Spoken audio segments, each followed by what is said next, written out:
Hello audience, let's welcome Faruque Ahmed, the man who is at the moment talk of the town. Hello Faruque, how are you? I'm good, thank you. Faruque, for the last 2 or 3 days, can you tell us what really happened with the whole, can you tell us the whole story behind everything? Because last night we have seen that the National Sports Council have taken over your councilship from the board. So how do you see everything at this moment?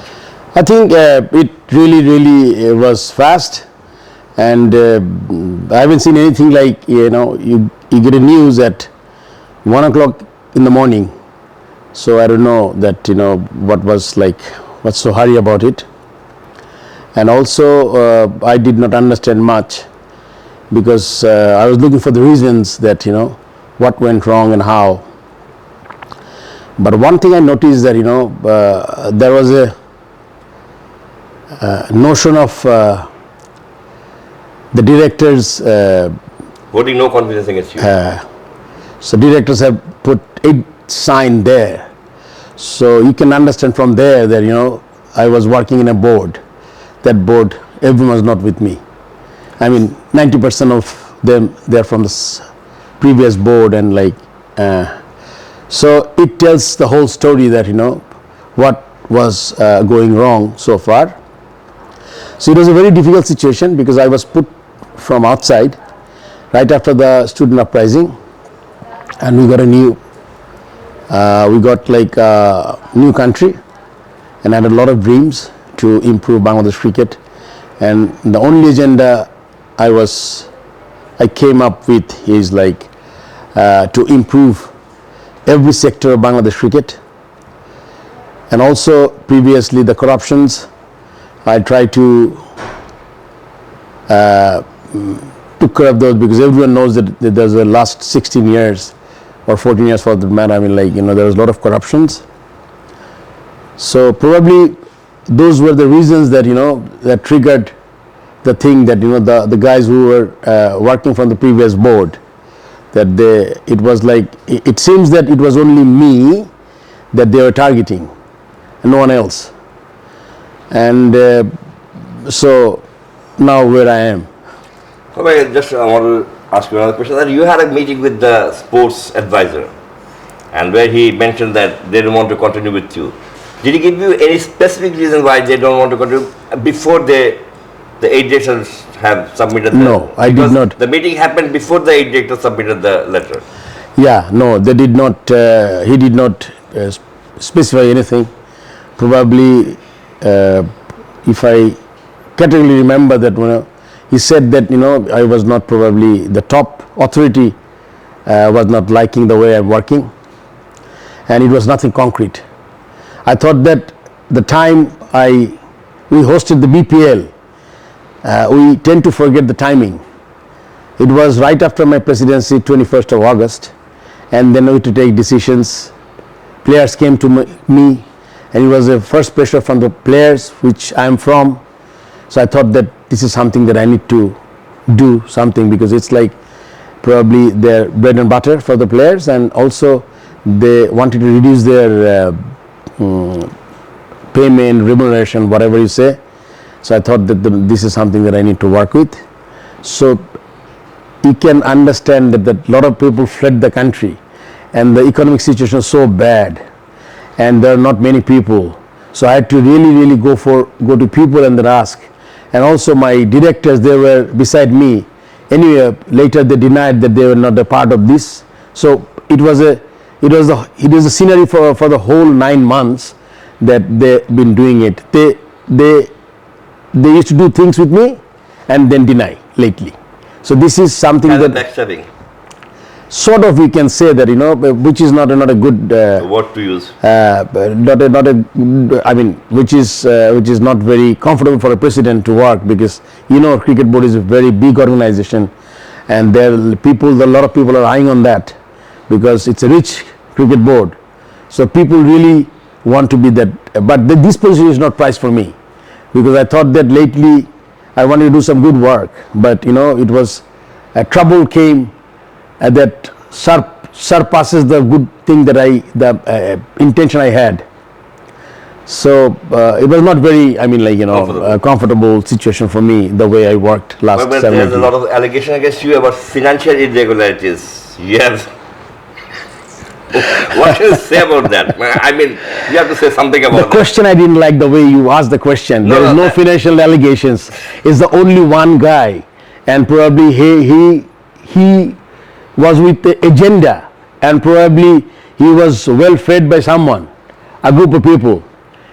Because if you go through the mainstream medias, I haven't seen many news about this, and you should ask one particular people raised a question, and I have really what you can say that I explain everything, and it is everything is in pen and paper, and it was a lie was circulating every time I saw that one thing, that transfer money from one bank to another. This is such a small matter, and this is, I did it so transparently. Eventually they have to accept.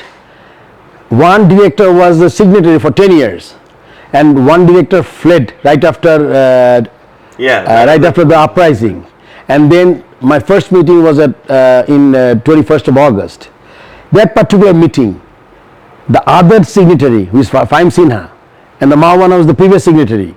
So I made sure that the first day with the resolution, and it's like it's in there in the board resolution, that two signatory. So someone tried to feed the media that it was a post facto. No.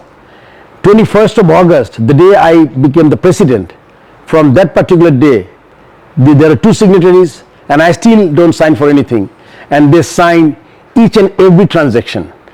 The normal procedure, there is a note sheet, and there is a signatory. The signatory, they sign, any one of those directors, they sign, they encourage the money, and then they deposit the money with the note sheet, they sign again, then it took. So each and every transaction has their signature, and also that note sheet with each and every transaction attached to that.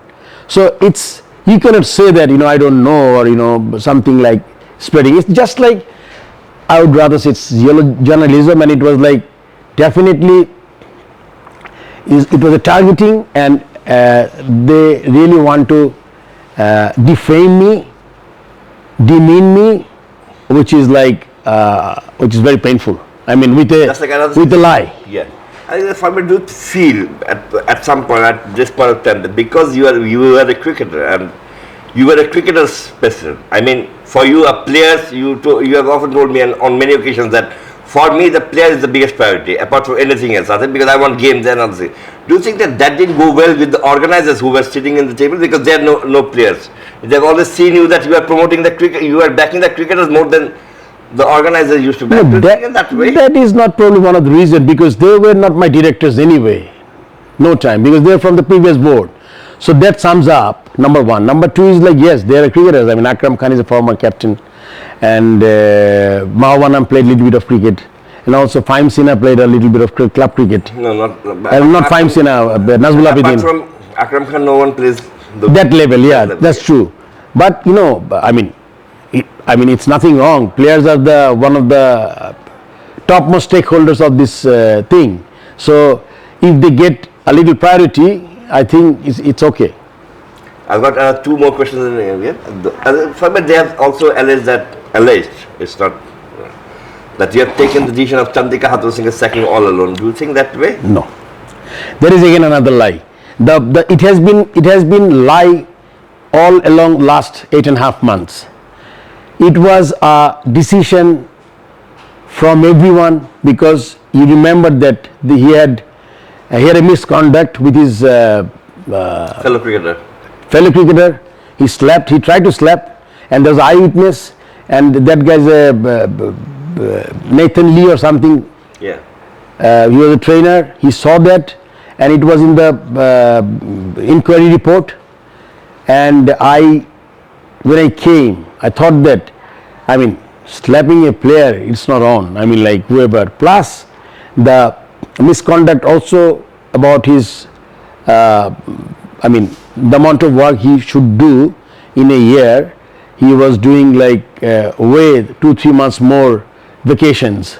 So there was also a serious misconduct. So it was, we discussed among us, and now if you deny everything, so it's very difficult for me, one person, and 1 against 9, so not easy. Yeah. And the last question, Faruque, what is your next course of action? A lot of people are saying that you might go for legal actions and all those things. Do you feel that way? I think it's too early, because as I said that, everything came out after 12 midnight yesterday. So today is a government holiday. I couldn't see much. So, I need to first get settled. But though it has been done, I don't think it's a correct way of doing things, because as I mentioned, it's only 2 to 3 months before the election.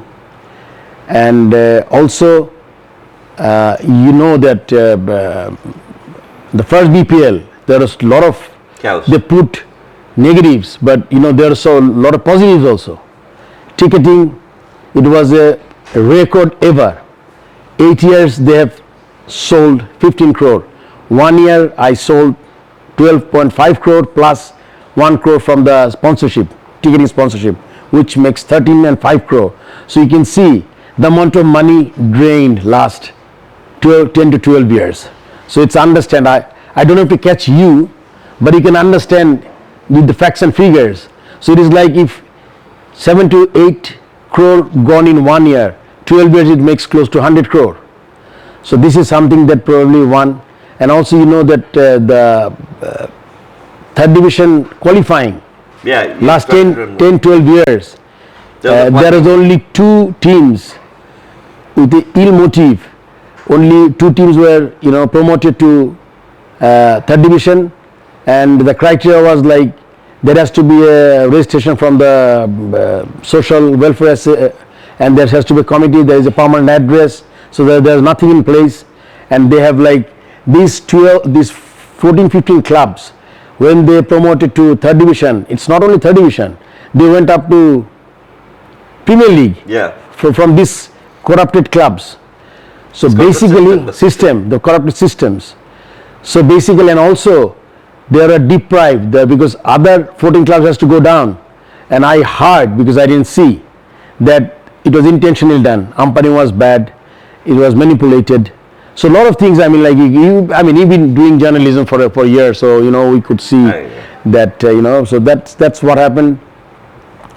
So and also when I thought that when the anti-corruption unit came, there was a time that probably they were they just thought that it's very difficult if I stay here, and I'll make life difficult for the corrupted people. So that's probably one of the reasons that they were after me. They were blazing guns from all corner, and they're like media, I don't know, so many ways they try to do things. But I thought that with that advisor, he's intelligent. I thought that he should have continued with this interim period and let the election happens, and probably if he's still in power, and it's always that how the election happens in Bangladesh. So I could I could have done the election and then leave. So there was a better option. But anyway, the way I wanted, it didn't happen that way. So that's okay. I'll just go, because it was that it's not as lucrative as for many people this particular post, because I've been as a national player, I've been former captain, chief selector, then I came here. So, and I am 100% honest, and probably in 8 months, if someone can show that I have taken 1 taka from 1 month, I have to take whatever you want to give me. So I can, my honesty, you portray yourself. It's not that you gain honesty in 1 year. It's been last 40 years I'm in cricketing arena. So if you talk to people, they might say that, oh, this guy is an angry guy, this guy sometimes doesn't behave well, but no one said that this guy is a corrupted guy. So this is something that I got when I got the presidency, and it was 100% targeted, and it was like 100% targeted. They thought that, first they thought that if they write something like this, I'm going to leave, because they had that thing, because 2016 I just left. Because you didn't want to. Because I thought that if I cannot work chief selector position, I left just like that. Because selection committee chairman position is also very lucrative. Exactly. With the money in, with the traveling, and with the press power. and the power. So you see, if I can leave that post just like that, they thought that I will just leave. But this time I thought that I should give it a fight, because I don't want the loser should win all the time. So that was my fight. But anyway, unfortunately, I'm in the opposite side. That's okay. I tried. You're willing to compete in the election? This is too early to say. I don't know. Okay. Thank you. Thank you, spectators and fans. This is Faruque Ahmed, just right after he has been cancelled the councillorship from the NSC. He spoke his side of the story to our Daily Sun viewers. Thank you very much. For more updates, follow us on Facebook, subscribe our YouTube channel, get the latest update on www.daily-sun.com.